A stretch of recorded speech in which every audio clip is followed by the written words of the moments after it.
আসসালামু আলাইকুম। জি, ওয়ালাইকুম আসসালাম। এটা জিমের নাম্বার না? না, কোন জায়গায় ফোন করছেন? Bogura. Sorry, wrong number. 5 minute পর সে আবার ফোন করে।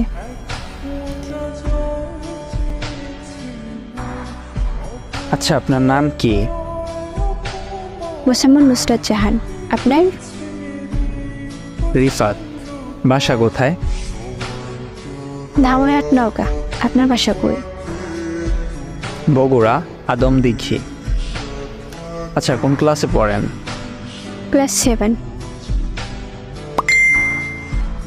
ও আচ্ছা, তাইলে তো পিচ্ছি। আপনি কি করেন? আমি ছোট একটা জব করি, বিজিবিতে আছি আমি।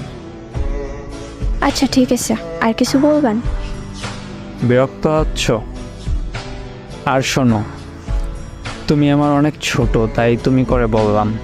আর তোমার ভয়েসটা অনেক মিষ্টি। আচ্ছা ঠিক আছে ভাইয়া, ভালো থাকেন। ভাইয়া? আমি ফোনটা কেটে দিই, তারপর সে আর ফোন করেনি। কিছুদিন পর সে আবার ফোন দিয়েছিল। তখন আম্মু ফোন ধরেছিল, সে ভয় পেয়ে কেটে দেয়। তারপর সে ওই দিন প্রায় 12টা 10 বাজে আবার ফোন দেয়, তখন আমি রিসিভ করি।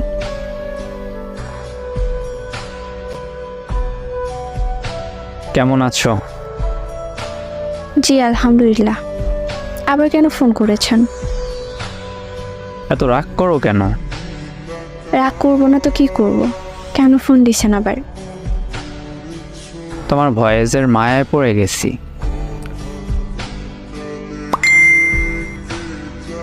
তোমার ভয়েসটা এত মায়াবী, না জানি তুমি কতটা মায়াবী।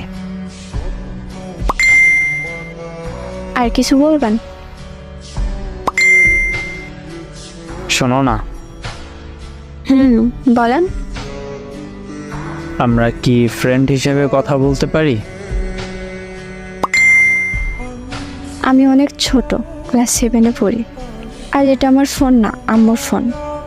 আর মূল কথা হচ্ছে আপনি আমার অনেক বড়। কিভাবে সম্ভব? এটা সম্ভব না। সম্পর্ক কখনো বয়স দেখে হয় না। প্লিজ আমার সাথে ফ্রেন্ডশিপ করো, প্লিজ।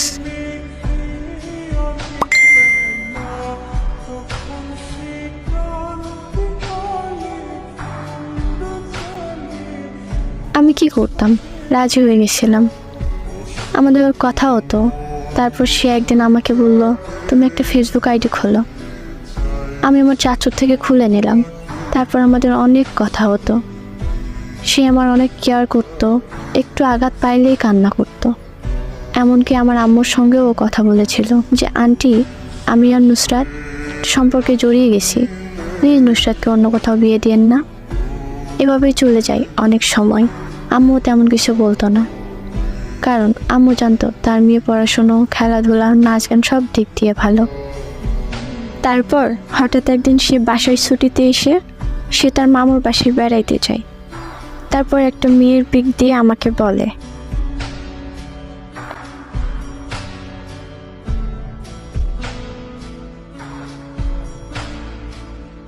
এই মেয়েটার সাথে আমার বিয়ের প্রস্তাব আনছে আপু। কি বলছো এটা? তেমন কিছু হবে না, কান্না করো না। আমার যদি বিয়েও হয়, তোমাকে আগে বলবো না, কারণ তুমি অনেক রাগী আর জেদি। হুট করে কিছু একটা করে ফেলবে।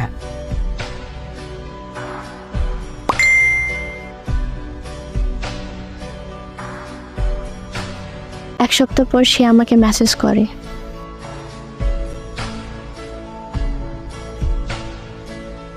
আসসালামু আলাইকুম। ওয়ালাইকুম আসসালাম। কেমন আছো? কই ছিলা এই কয়দিন? কতবার ফোন দিছি, মেসেজ করছি, কোনো রেসপন্স করনি কেন?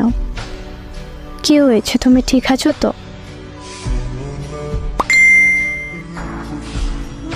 বলো না কি হইসা? আমি বিয়ে করছি, আমার বউয়ের সাথে কথা বলো।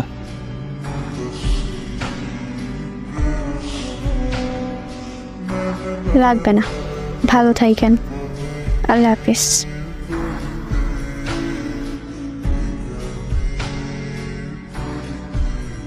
আমি তখন কিচ্ছু বলার মতো অবস্থায় ছিলাম না। আপুর বাসায় একটা অনুষ্ঠানে ছিলাম, অনেক লোকজন ছিল, নিজেকে নিজে সান্ত্বনা দিয়ে সামলায় নিছিলাম।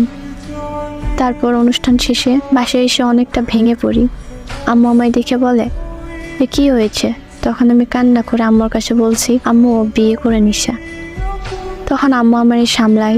স্কুল প্রাইভেট কিচ্ছু ভালো লাগতো না, শুধু রুমের মধ্যেই থাকতাম, খাইতাম না ভালো মতো, কিচ্ছু করতাম না, এমনকি সুইসাইডও করতে চাইছিলাম, বাট আমার ছোট বোনের জন্য পারিনি। তারপর আব্বু আম্মু সিদ্ধান্ত নেয় আমাকে বিয়ে দিয়ে দিবে। বাসায় অনেক জায়গা থেকে বিয়ের প্রপোজাল আসতে লাগলো, বাসা থেকে বিয়ের জন্য অনেক প্রেশার দেওয়া হতো। অবশেষে আমাকে বিয়েটা করতেই হয় বাবা মার মুখের দিকে তাকিয়ে। যার সঙ্গে বিয়ে হয়েছিল সে ছিল ব্যাংকার, তাই সে বাহিরে থাকতো, আমি আমার বাবার বাসায় থাকতাম।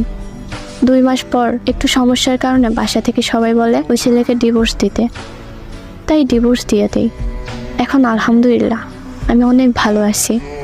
দোয়া করবেন সবাই আমার জন্য। 2025 সালে আমি এসএসসি দেব, এসএসসিতে যেন ভালো রেজাল্ট করতে পারি আর জীবনে ভালো কিছু যেন করতে পারি। সবাই ভালো থাকেন আর সবাই আমার জন্য দোয়া রাখেন। আল্লাহ হাফেজ।